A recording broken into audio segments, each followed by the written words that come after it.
Okay, let's unpack this. Have you ever had one of those days, or maybe even a whole string of months, where you just feel like your body is completely out of sync with the world around you? Oh, absolutely. Everyone knows that Well, feeling. everyone knows that feeling. Right. You know the feeling. No matter how much you sleep or no matter how carefully you meal prep or time your coffee intake, your internal battery just feels chronically drained. Yeah, it's like a constant background fatigue. Exactly. You try all the modern productivity hacks, you try the traditional wellness advice, you buy the blue light glasses, but something still feels fundamentally off. Well, what if the problem isn't your willpower? Or your diet. Right. What if the problem isn't your diet or your sleep hygiene? What if the problem is that you are quite literally operating on the wrong timeline and tuning into the wrong geographical frequencies? It's a massive question. It is. Welcome to today's deep dive. Yeah. Today, we are embarking on a mission to explore a truly radical, paradigm-shifting text. We're looking at a massive stack of notes writings and profound theoretical frameworks authored entirely by Dr. Khaled Waleed. The thought of Khaled and the pen of Waleed as it's framed. Yes, exactly. He calls this his covenantal or mythaki reading of ancient texts of human biology and even the very geography of the Earth itself. It's incredibly comprehensive. It really is. The text claims to be executing what Dr. Khaled Waleed calls a massive space-time correction. He's merging complex biological concepts, quantum energy, and theology into one massive interconnected system. What's fascinating here is it is a staggering piece of intellectual architecture. And before we dive into the deep end of this text, we really should define what that term covenantal or mythaki actually means in the context of his work. Right, because it's not the traditional definition. No, not at all. When Dr. Waleed uses this term, he isn't just talking about a religious promise in the usual sense. In his framework, a covenantal reading means looking at ancient scriptures as a literal binding contract between human biology and the physical cosmos. So less about metaphors and more about mechanics. Exactly. Yeah. He is arguing that these texts aren't just collections of moral allegories or poetry. In Dr. Waleed's space-time correction, these verses are literal operating manuals for the human biological clock and the Earth's electromagnetic fields. He's basically reading ancient texts through the lens of endocrinology and quantum physics. Right, and circadian rhythms, yes, it's a completely biological read. Which is exactly why we need to set the stage carefully here for you listening, because this material, straight from the thought of Khaled and the pen of Waleed, contains highly specific, extremely unconventional, and potentially very controversial theological and geopolitical claims. It really does challenge a lot of accepted norms. It does. Throughout his text, Dr. Waleed heavily critiques what he refers to as Bedouin heritage and Israelite heritage. His central thesis points to the idea that historical forces intentionally distorted ancient historical narratives, the timeline of our daily rituals, and even the physical locations of sacred geographical sites. Precisely. Just mapping out his thought process here, it's vital to remember that our role today is strictly analytical. Very important point. We are examining his framework as a comprehensive, closed-loop system.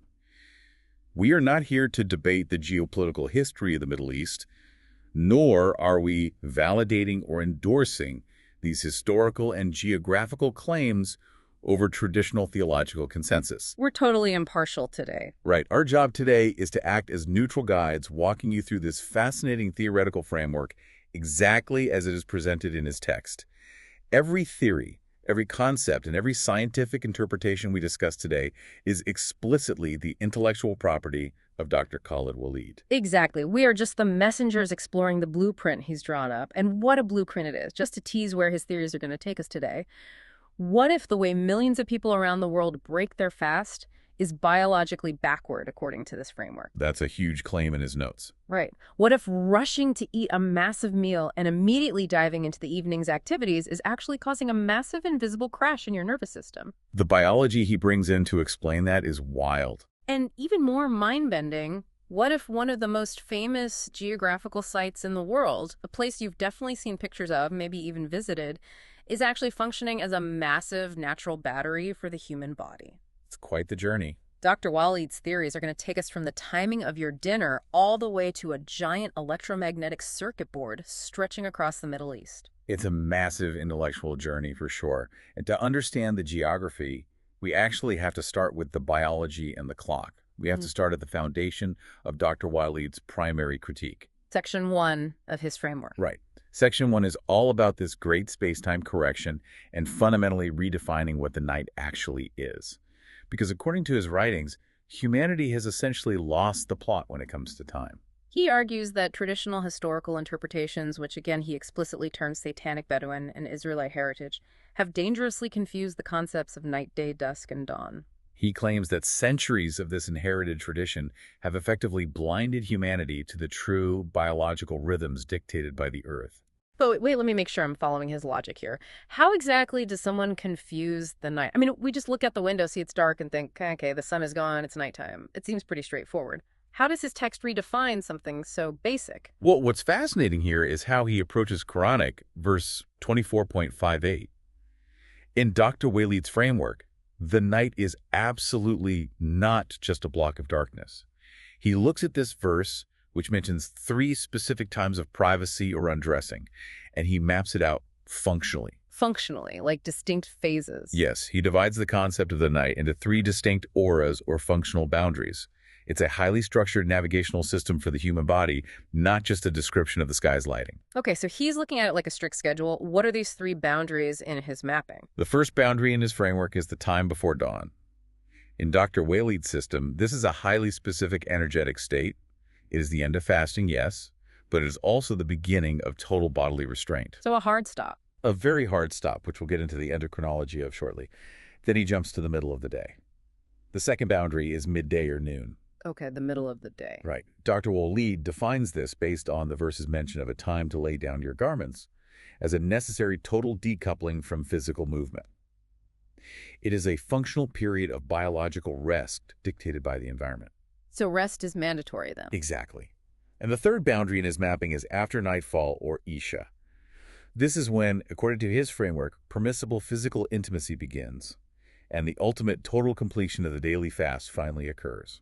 Okay, so looking at this through his space-time correction lens, why does he call it a navigational system? Why are these 3 specific windows so critical to him? Because Dr. Waleed argues that this structure is designed to manage human instincts and biological energy. Think of it this way. He views these time periods, dawn, midday, and nightfall, as biologically mandated transitions. Moving between different states. Right? You are moving between the material demands of the physical world and the spiritual regenerative state. It's not just about when to pray, it's about physics. So it's tied to the actual planet. Yes. When he talks about the night, in his covenantal reading, he is describing a functional map for the body to power down certain biological engines and power up others safely. I love the analogy you could make here with modern technology. Think of your body like a wildly complex, high-end smartphone. We all know that if you plug your phone into a cheap mismatched charger at random times of the day, and you leave it plugged in while simultaneously trying to run heavy battery-draining apps, you degrade the battery. It gets hot, the battery health plummets. Yeah, eventually the phone just can't hold a charge to save its life. Dr. Waleed is essentially arguing that traditional inherited habits have been forcing humanity to plug their biological phones into the wrong chargers at the wrong voltage at the wrong time of day for centuries. His framework is an attempt to restore the original manufacturer's charging schedule, if you will. That's it exactly. And he suggests that by ignoring these specific 3 boundaries, by eating when we should be fasting or moving when we should be resting, we are constantly fighting our own biology. We are degrading our own batteries. Which really hits home when you think about daily life. I mean, think about your own daily energy crashes. That brutal mid-afternoon slump where you can barely keep your eyes open at your desk, or that awful feeling of being completely wired but totally exhausted right before bed. We push through it, but maybe we shouldn't. Right. How often do we force our bodies to work, eat a heavy meal, or stress out at times when, according to Dr. Waleed's framework, our internal operating system is desperately begging for a reset? And this brings us directly into the heart of his biological theory, which is perhaps one of the most intricate and fascinating parts of Dr. Khaled Waleed's text. This is his concept of finishing versus completion when it comes to fasting. In Arabic, he uses the term kamal for finishing and tamam for completion, right? Exactly. Kamal and tamam. Okay, this is where the text gets super granular, because to understand the kamal and the tamam, we have to understand what he calls the 2 engines. Yes, the 2 engines of human desire. According to his writings, human desires are powered by 2 distinct biological engines. Engine number 1 is the nutritional instinct. This is our drive for food and drink, our basic daily survival fuel. the glucose we need to just keep the lights on. The physical refueling. Right. And engine number 2 is the reproductive and survival instinct. This encompasses physical intimacy, deep restorative rest, and long-term continuity. Now here is where Dr. Waleed completely breaks away from traditional practices regarding fasting and daily routines. According to his space-time correction, the breaking of a fast should never ever happen all at once. So you don't just wait for sunset and do everything at once. No, you don't just wait for the sun to go down and then unleash both engines simultaneously. He argues that trying to fulfill the nutritional drive and the reproductive or rest drive at the exact same time is biologically disastrous. Disastrous. That's a strong word. It is. He mandates that breaking the fast must happen in 2 distinct staggered stages. So break down stage 1 for me. What exactly happens at the finishing or the Kamal? Stage 1, the Kamal, occurs right at sunset or Maghrib. At this specific moment, Dr. Waleed states that only the nutritional fast ends. You are permitted to open your mouth to eat and drink. You refuel the physical body's immediate glucose needs. But just the food. But absolutely nothing else. The reproductive and survival engine must remain strictly turned off. So it's like a pit stop in a race. You're just putting gas in the tank, but you aren't changing the tires or doing deep maintenance yet. Exactly. Then we move to stage 2, which Dr. Waleed calls the completion, or tamam. This occurs later at nightfall, or Isha. When it's fully dark. Right. Only at this later stage, when the darkness is fully set in, does the total daily fast finally close. Only at nightfall, according to his framework, is physical intimacy and the deep resting reproductive energy permitted to be engaged. Here's where it gets really interesting, though, because the natural question is why? Why is he so adamant about separating a meal at sunset from physical intimacy or deep rest at nightfall? What is the actual danger he's pointing to if you combine them?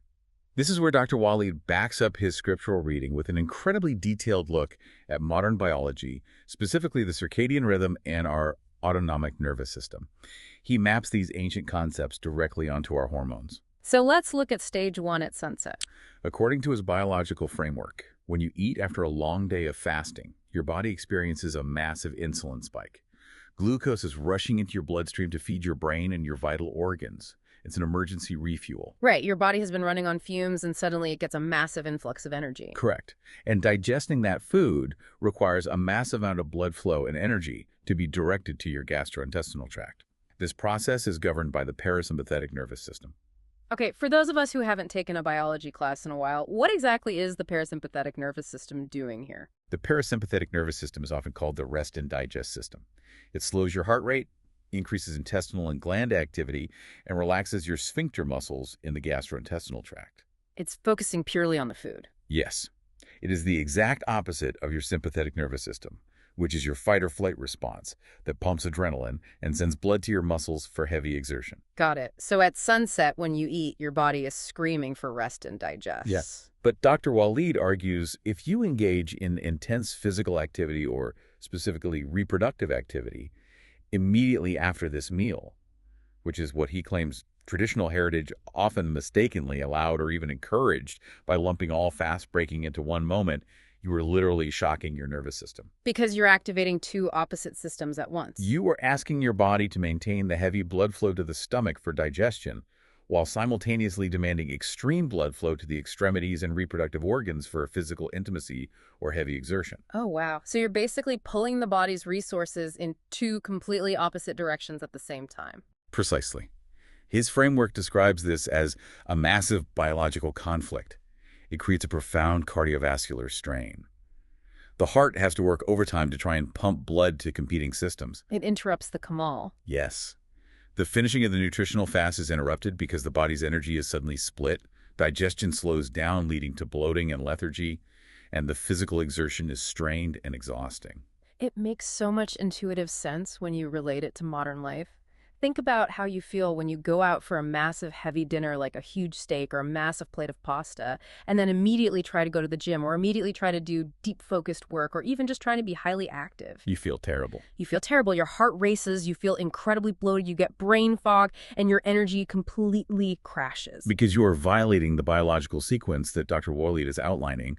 But then look at how he structures stage 2 in his system. Nightfall at Tamam. Dr. Waleed notes that at nightfall the environment changes, the light disappears, and the body naturally begins to release melatonin from the pineal gland. Melatonin, the sleep hormone. Exactly. By this time, assuming you staggered your evening, as he suggests, the food consumed at sunset has been successfully processed. The insulin spike is leveled off. So the body is calm again? Yes, the body has moved out of that chaotic internal combustion phase of breaking down food and has transitioned into a material charging phase. Now, and only now, according to his text, is the body safely prepared for deep rest and physical intimacy without causing strain on the heart or the nervous system. The resources are freed up. It's a very elegant biological argument. He's saying let the body digest, let the insulin spike settle, wait for the melatonin to signal that the environment is secure, then and only then move to the next phase of desire. And Dr. Waleed takes this a step further in his critique. He is essentially framing the traditional practice, the rush to fulfill all desires, both food and intimacy, simultaneously as soon as the sun dips below the horizon, as an outright crime against the body's biological clock. A crime. Yes, in his text, he argues that this inherited error strips away what he calls the garment of piety. The garment of piety. That sounds like a purely religious metaphor. How does he define that functionally? In his covenantal reading, the garment of piety isn't just invisible spiritual points. He interprets it functionally as a literal state of optimal physical health, homeostasis, biological balance, and physical protection from disease. So it's a physical armor. He is arguing that the ancient Israelites and Bedouins corrupted this timeline, turning fasting from a scientifically tuned biological maintenance cycle into an exhausting, chaotic, and physically damaging ritual. That is a massive claim. He's essentially saying that for centuries, people have been participating in a practice meant to heal them, but doing it in a sequence that actually harms their cardiovascular and nervous systems. That's his central thesis here, yes. And again, keeping our neutral hats on this is entirely Dr. Waleed's interpretation of historical deviation. But you have to admit, the way he maps the endocrinology onto the timeline is fascinating. It is very compelling. And his framework doesn't stop at sunset and nightfall. He applies this exact same rigorous biological and cosmic mapping to the other crucial transitions of the day. Which brings us to section 3 of his work, The Cosmic Alarm Clock. Because if the night is a structured sequence, the day is just as rigidly defined by environmental frequencies. Dr. Waleed provides a fascinating analysis of dawn, or fajr, and midday, or duur. Let's start with dawn, because this was the part of his notes that really blew my mind. He is very, very specific about this moment. He identifies the exact moment of the white thread distinguishing from the black thread as the true dawn. The precise scientific dawn. Right. Now, usually we think of that as just a visual cue. You look at the horizon, you see a sliver of light, and you know morning is coming. But in Dr. Waleed's framework, this isn't just about optics. He claims it marks a sudden, literal shift in the Earth's electromagnetic frequencies. The electromagnetic shift, yes. This is a cornerstone of his space-time correction. According to Dr. Waleed's endocrinological mapping at this exact second of true dawn, the human body acts as an antenna. So we're receiving a signal. The pineal gland reacts instantaneously to this specific frequency shift in the atmosphere. It abruptly, almost violently stops producing melatonin, the sleep hormone we just talked about, and floods the body with cortisol. Cortisol gets a bad rap as the stress hormone, but it's also the activity hormone, right? It's what wakes us up. Exactly. It's the body's built-in ignition switch. It raises your blood pressure, slightly increases your blood sugar for immediate energy, and prepares your muscles for action. But there's a strict rule here, right? A very critical rule in Dr. Waleed's framework. Because of this violent hormonal shift, he argues that total abstinence, meaning a complete halt to both eating and intimacy, must begin exactly at this frequency shift, not a minute later. Wait, why is the timing so rigid? If you're just taking your last bite of a sandwich when the true dawn hits, what's the big deal? Why is it catastrophic in his system? Because in his framework, it's about competing energy systems again. If you're busy digesting food or engaging in physical intimacy, your body's deploying energy for internal processes. Right, doing its own thing. But when that true dawn hits and the cortisol flood happens, the Earth is broadcasting an external wake-up and work signal. Dr. Waleed argues that the energy of food digestion violently interferes with the body's cosmic waking energy. You are effectively crossing the wires of your nervous system. It's like trying to run a massive software update on your computer right at the exact second you need to use all of its processing power to render a heavy video file. The system stutters, it overheats, and eventually crashes. That's a perfect modern equivalent. You are trying to run the sleep and digest programs while the environment is violently pulling you into the active alert state. So it's pure static. Dr. Waleed is essentially saying that the human body is a highly sensitive radio antenna. If you eat when the Earth is broadcasting the true dawn frequency, you create dangerous biological static. You start your day with a corrupted energetic file. Think about how this relates to how we wake up today. Most of us don't wake up to a subtle shift in the Earth's electromagnetic frequency. We wake up in pitch darkness to a blaring artificial alarm on our smartphones. We jolt awake. We jolt awake, our hearts pounding completely out of sync with the actual light outside. We are forcing the cortisol spike artificially before the Earth has signaled for it. Dr. Waleed's writings suggest that this constant misalignment is a root cause of our chronic modern fatigue. We are ignoring the cosmic alarm clock. And he applies a very similar biologically grounded logic to midday or dur. In his text, Dr. Waleed defines midday not just as the middle of the day or a time for a lunch break. He defines it as a time of energy zeroing. Energy zeroing. What does he mean by that? Is it just a nap? It's much deeper than a nap. If we connect this to the bigger picture of environmental biology that Dr. Waleed is mapping out, he points out that when the sun is at its absolute peak in the sky, UV radiation is at its highest point. The heat is most intense. So it's the most dangerous time of day biologically. In his framework, this creates a major risk of what he calls cellular oxidation. Let's break that down for a second. Cellular oxidation, that's basically when free radicals damage the cells, right? It's oxidative stress. It's the biological equivalent of rusting. Precisely. The environment at midday is energetically hostile. The body is under microscopic bombardment from the sun and the heat.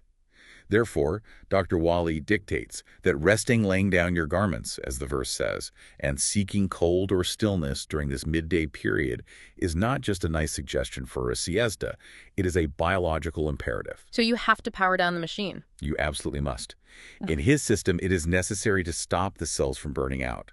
By decoupling from physical movement, finding shade, and dropping the body temperature, you're protecting your cellular infrastructure from that intense UV and oxidative stress. It's a mandatory cooling off period. For the biological engine to prevent long-term damage, yes. So if we zoom out and look at what we've covered so far, we have this incredibly tight, highly logical system. Dr. Waleed has mapped out the sunset, the nightfall, the dawn, and the midday. Every single transition. He's tied every single one of these ancient time frames to insulin spikes, parasympathetic nervous system strain melatonin release, cortisol ignition, and cellular oxidation.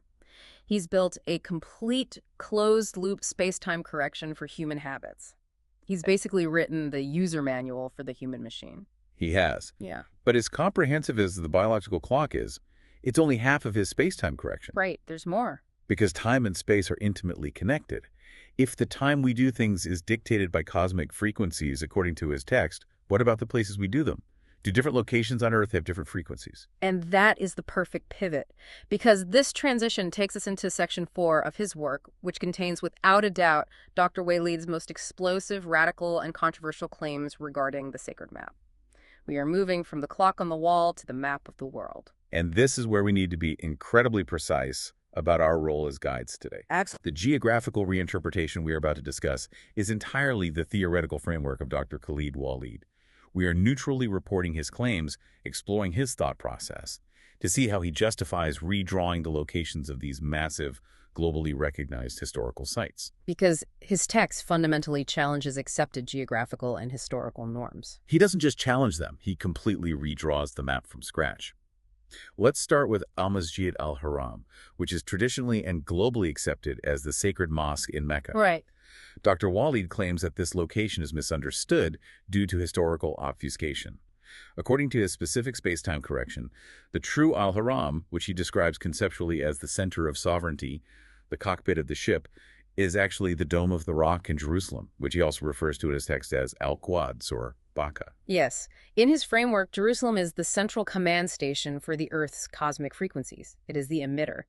But the even more radical shift in Dr. Waleed's geography involves Al-Masjid al-Aqsa, the farthest mosque traditionally located in Jerusalem. Right. If Jerusalem's Al-Haram in his mind, then where on earth is Al-Aqsa? Dr. Waleed claims that the true Al-Aqsa is not located in Jerusalem at all.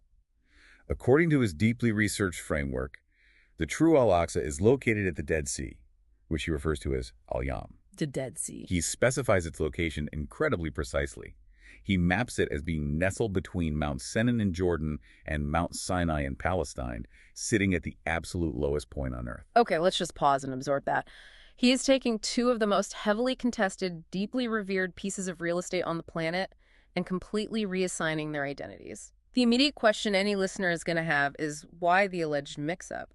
How does a historical misunderstanding of that magnitude even happen? How does his text justify this? Dr. Waleed unpacks a massive historical cover-up theory to explain this. He claims that historical forces specifically naming the Israelites in his text intentionally hid the true location of Al-Aqsa at the Dead Sea. So it wasn't an accident. According to his framework, this wasn't an accident of history. They did this to create a fake perpetual geographical conflict over Jerusalem, drawing the world's attention there, and thereby distracting all of humanity from the true scientific purpose of Al-Aqsa at the Dead Sea. Distracting them from the scientific purpose. Okay, so what is that purpose? Why hide the Dead Sea? What makes it so important in his covenantal reading? To understand that, we have to look at what historically happened at the Dead Sea. Dr. Waleed points out that the Dead Sea is historically and scripturally recognized as the site where the people of Lot were destroyed. Okay. Now, in traditional readings, this is a story of moral failing and divine punishment. But remember, Dr. Waleed is doing a biological space-time correction. In his biological theology, the people of Lot were the first human society to wildly and systemically deviate from the biological laws, the reproductive instincts, and the circadian rhythms we've been discussing. Oh, okay. So they broke the biological user manual completely. Exactly. Yeah. Therefore, according to his text, the destruction that occurred there wasn't just magic, it was a cosmic energetic reaction. The Dead Sea is a literal scientific laboratory of destruction and purification. A laboratory.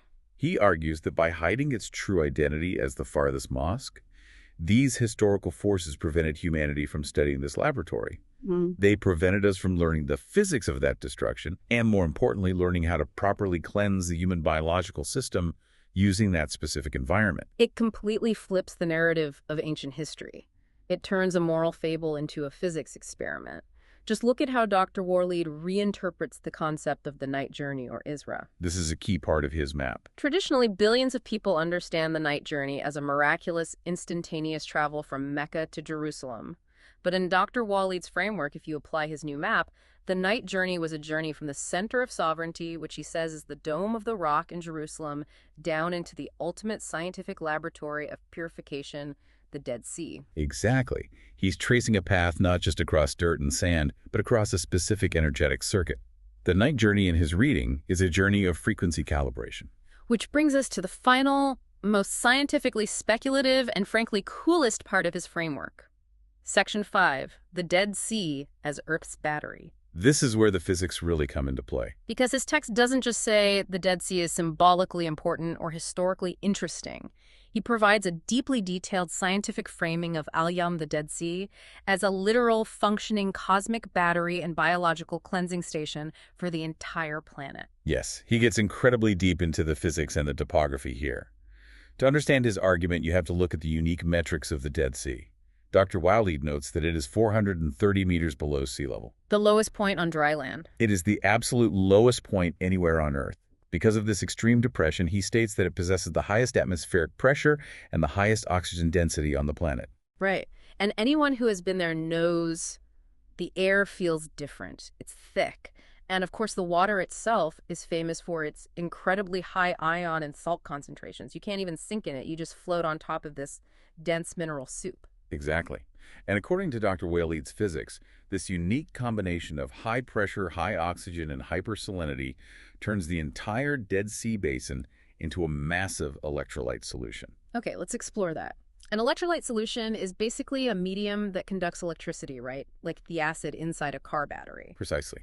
Because the Dead Sea is physically the bottom of the Earth's electrical circuit, the lowest grounding point, Dr. Waleed argues that it naturally gathers negative charges from the atmosphere. It acts as a sink. In his framework, when a person physically goes to the Dead Sea and immerses themselves in that environment, the basin acts as a frequency catcher. He uses a very specific Arabic term in his notes, liquid tar duty. A frequency catcher? So what is it catching? It is catching the corrupted frequencies inside the human body. He claims this extreme negatively charged environment physically pulls electromagnetic toxins and he calls bacterial filth straight out of the human tissue. Bacterial filth? Yes. In his text, he defines this filth not just as literal dirt, but as the energetic residue of operating out of sync with biological time. If you've been eating at the wrong time, ignoring the cortisol spikes, and straining your parasympathetic nervous system, you build up oxidative stress and energetic static. And the Dead Sea clears that. The Dead Sea, according to his framework, is the only place on Earth with a specific atmospheric pressure and ionic charge powerful enough to suck that static out of you. That is wild. So how does this tie back into the fasting and the timing we talked about earlier? Because he claims this is all one big interconnected system, right? How does the battery of the Dead Sea connect to the clock of the night? He ties it all perfectly together through sound waves. Dr. Waleed argues that the specific heavy environment of the Dead Sea, the high pressure pressing down the negative ions interacting, generates constant low-frequency infrasound waves. In ways we can't hear. These are sound waves below the threshold of human hearing, but the body still physically feels them. And according to a space-time correction, these specific infrasound waves at the Dead Sea perfectly facilitate the tamam. The tamam.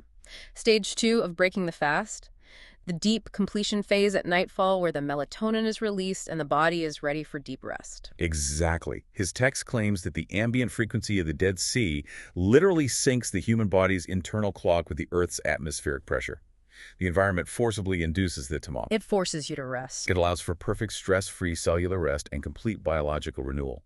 It forces the body into a state of optimal parasympathetic dominance. It's an incredibly cohesive, if highly unconventional system. When you look at his entire map, Dr. Waleed essentially describes a covenantal triangle that governs the Earth's biological and spiritual energy. Think of it like a giant planetary radio transistor. That's the perfect way to visualize it. First, you have the emitter, or the antenna. In his framework, this is Jerusalem, the true Al-Haram, which broadcasts the sovereign active energy upward into the atmosphere. Okay, the emitter. Second, you have the collector, the battery. This is the Dead Sea, the true Al-Aqsa, sitting at the bottom of the world, gathering the negative energy, acting as a sink, and cleansing the human bodies that enter it. The battery. And third, you have the base, Mount Sinai, which acts as the grounding wire, anchoring this massive electromagnetic circuit.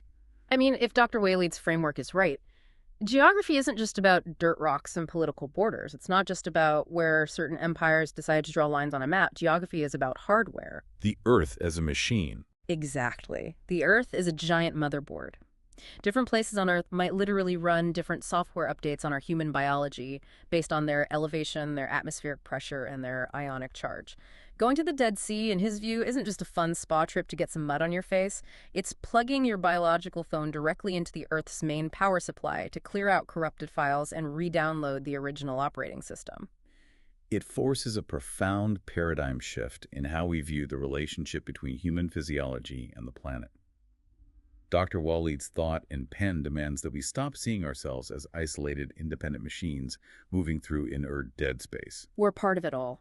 Every hormone release, every meal we digest, every rest period we take is, in his framework, intimately tied to the shifting light, the rotation of the Earth, and the specific electromagnetic properties of the ground beneath our feet. We are part of the circuit. It really makes you realize how disconnected modern life has become from these natural rhythms. We live in climate-controlled boxes, staring at artificial light, eating food out of season at 11 p.m., and waking up to digital alarms. Dr. Waleed's framework is essentially a massive diagnosis of modern chronic illness, blaming it on our complete detachment from the space-time reality of the Earth. And whether one approaches Dr. Waleed's work as literal theological exegesis, a radical new frontier in alternative biology, or simply a profound extended metaphor for living in harmony with nature, the intellectual architecture of his text is undeniably staggering. It really is. It forces us to question the absolute most basic assumptions we make about our daily habits. His framework suggests that true well-being, what he calls donning the garment of piety, can only be achieved when the human machine is perfectly calibrated to the cosmic machine. Let's quickly recap this incredible journey through Dr. Khaled Waleed's text because we have covered a massive amount of ground today. We started with what seemed like a simple critique of when to eat a meal, but his writings took us on a massive space-time correction. We explored his theories on why breaking a fast must be divided into two distinct stages. The Kamal and the Tamam. Right. The Kamal at sunset, where you only eat to navigate the insulin spike without overwhelming the parasympathetic nervous system, and the Tamam at nightfall, waiting for the melatonin release to safely engage in deep rest and intimacy. We then looked at his concept of the true dawn, that exact shift in electromagnetic frequency that triggers the pineal gland to dump cortisol, and why we must stop eating at that exact moment to avoid crossing our internal energetic wires. We explore the midday energy zeroing the mandatory rest to prevent cellular oxidation from the sun's peak UV rays.